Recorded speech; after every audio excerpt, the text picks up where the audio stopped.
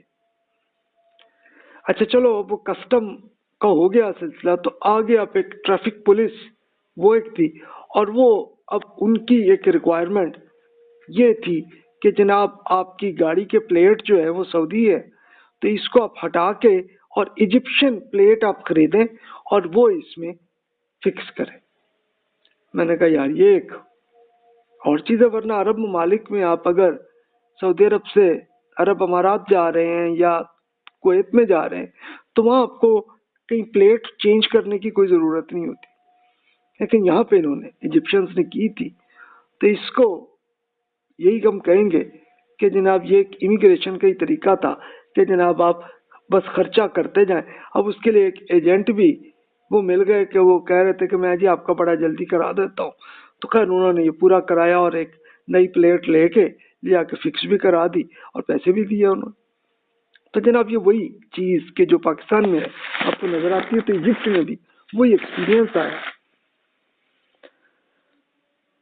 تو اب جناب اس سے ایکسپیرینس سے پھر میرا یہی ہوا کہ یار آئندہ فیری کے ذریعے سفر نہیں کروں گا. چلو ایجپٹ تک ہی آنا تھا، نہ آ گیا. اب آئندہ جب کبھی آنا ہوا تو وہیں اس ملک میں پہنچ کے وہیں پہ رینٹ کار لوں گا اور یہ کروں گا. تو پھر میں نے آئندہ یہی کیا. اب جناب ان کے لیے اب آپ دیکھیں کہ عقبہ سے نویبہ کہ اس پورا سفر جو صرف 100 کلومیٹر تھا، اس کے لیے 16 گھنٹے گزر چکے تھے. اب جا کے ہم ایجپٹ میں انٹر ہوئے. تو جناب یہ میرا ایکسپیرینس رہا. اچھا، ایجپشنز کے ہاں 4 قسم کے لوگ نظر آئے. جو لوگ تھے، پہلی قسم کے وہ لوگ تھے کہ جو بڑے بڑے جسم کے اور بڑے بڑے چہروں کے مالک تھے، اور ان کے چہرے اتنے بڑے بڑے سے تھے کہ ہمارے ہاں تو آپ بڑے سے بڑا چہرہ بھی آپ کو سوچ لیں تو وہ بھی چھوٹا ہوگا، یعنی ایجپشین کیا اتنے اتنے بڑے نظر آئے۔ دوسری قسم کے ایجپشنز ایسے تھے کہ جو نہایت صاف رنگت کے تھے، بالکل سفید کلر کے تھے۔ اچھا یہ کس طرح سے آئے کہ یہ میں نے پھر ہسٹری جب پڑھی ایجپٹ کی تو اس میں پتہ چلا کہ اصل میں بہت سارے یورپینز وہ بھی آ کے سیٹل ہوئے تھے، تو یہ ان کی نسل ہوگی کہ وہ تھے، لیکن یہ کوئی ضروری نہیں کہ اب وہ اسکول میں کہیں پڑھے لکھے ہونے سے وہ گورے ہو گئے، نہیں، بلکہ ان کی نسل ایسی تھی اور نہایت ہی اعلیٰ تعلیم یافتہ اپنے ایٹیٹیوڈ میں نظر آ رہے تھے۔ تیسرے ایجپشین وہ نظر آئے جن کو ایکٹر ایجپشنز کا میں نے ٹائٹل دیا۔ وہ کیوں کیا کہ ایک بالکل گھنگریالے بالوں والے نسل تھی، اور یہ گفتگو کے ساتھ ساتھ پورا ڈرامہ بھی وہ کرتے تھے، یعنی اگر گفتگو کرنی ہے تو ساتھ ڈانس بھی کر رہے ہوتے تھے، تو اس لیے میں نے ان کو ایکٹر قرار دیا اسے، وہ اس لیے کہ وہ اس طرح سے بھی آ کے ملتے ہیں۔ اچھا آپ کو عربی آتی ہو تو دنیا کی کوئی بھی زبان سیکھنے کی کوئی زیادہ اتنا مشکل نہیں ہے، کیونکہ ان کی بات پہ جتنی ہمیں عربی آ گئی تھی تو ان کی بات سمجھ میں اس لیے آ جاتی کہ وہ ان کے ڈانس سے ہی وہ پوری سمجھ میں آ جاتی کہ کیا ارشاد فرمانا چاہ رہے۔ اب لہجے کے اتار چڑھاؤ اور چہرے کی تاثرات، جسم کی ایک حرکات اور سکنات، اور اس کے ساتھ ایک نان وربل لینگویج کے ذریعے پوری وہ ایکسپلین کر لیتے ہیں کیسے کریں۔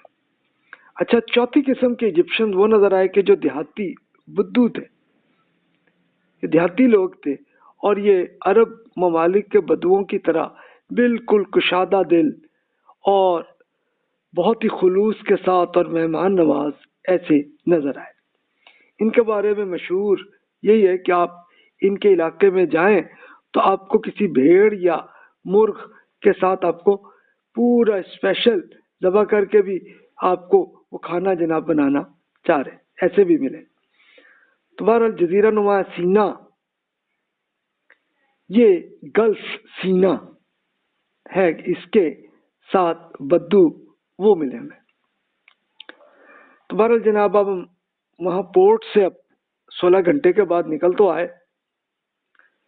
اب جناب زبان کا مسئلہ تھا کہ ابھی 1.5 سال تک سعودی عرب میں عربی سیکھی تو تھی، لیکن وہاں پہ تو کچھ بات چیت ہو بھی جاتی تھی، لیکن اب یہاں پہ لے کے یمن سے لے کے جارڈن تک میں وہ اس عربی زبان سے معاملہ چلتا رہا۔ لیکن اب ہم ایجپٹ میں آئے تو وہاں ان کی زبان جب سنی تو پھر ایک بالکل خود اعتمادی سب جا کے غائب ہو گئے، کیونکہ ان کی عربی ہمیں سمجھ میں نہیں آ رہی تھی۔ ایسی طریقے سے وہ، یعنی اصل میں یہ کہ ان کے لہجے وہ ڈفرینٹ ہے۔ اچھا دوسرا پھر یہ ہوا کہ بہت ساری افریقی زبانوں کے جنتر منتر بھی انہوں نے اپنی زبان میں شامل کر لیے تھے۔ تو اس طرح کی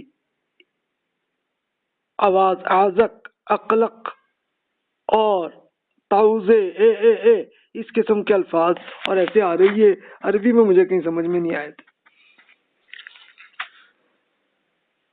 تو یہ بالکل اچھا ان کے یہاں پھر بہت سارے لہجے بھی وہ ایسے کہ جو آپ کو دوسری زبان میں ملتے ہیں لیکن ایجپشن زبان میں کچھ اور آتے ہیں۔ یہ بالکل آپ یہی ایزیوم کر لیں کہ آکسفورڈ سے کوئی اعلیٰ تعلیم یافتہ آدمی اگر پنجابی زبان سیکھے تو کسی حد تک وہ سیکھ لیں گے، لیکن پھر اس کے بعد پھر وہ جھنگ میاں والی اور وہاں کے اگر ایک ٹورزم کے طور پہ وہ جائیں تو ان کی پنجابی ان کو سمجھ میں نہیں آئے گی۔ تو سیم عربی میں بھی وہی سچویشن ہے۔ تو اس کے لیے میں نے مثال کے طور پہ یہ عرض کیا، تو ایک عربی میں بھی ایسا ہی ایک تھا سلسلہ وہ میں نے جیسے پہلے عرض کیا کہ پچھلے لیکچرز میں کہ جیم نہیں بولتے عرب، میجورٹی جو ہے وہ جیم کو گاف کے طور پر بولتے. تو وہی میں نے عرض کیا کہ جیسے جدہ اگر کہنا تو اس کو گدا کہہ دیتے، تو وہ میجورٹی ان کی ایسی ہے، لیکن جو زیادہ پڑھ لکھ جاتے ہیں تو پھر وہ صحیح طرح سے بول بھی لیتے ہیں جیم جو ہے. تو یہ تھا سلسلہ. اب ہم لوگ تھکے تھے، نیند بھی نہیں آئی تھی صحیح طرح سے، تو اب یہ ایک سچویشن تھی کہ اب ہم نے ٹارگٹ کیا کہ چلیں جناب ہم جزیرہ نما سینا جو ہے یہ پورا دیکھیں. اب یہ جزیرہ نما سینا ہے کیا کہ ایک ایسا زمین کا حصہ کہ جس کے 3 طرف سے سمندر آ رہا ہے. تو اسی کے اندر طور پہاڑ جو ہے حضرت موسیٰ علیہ السلام کا، وہی کا ہمارا ٹارگٹ تھا. تو اس کو انشاءاللہ ہم اگلے لیکچر میں ڈسکس کرتے ہیں. جزاک اللہ خیر واحسن الجزا.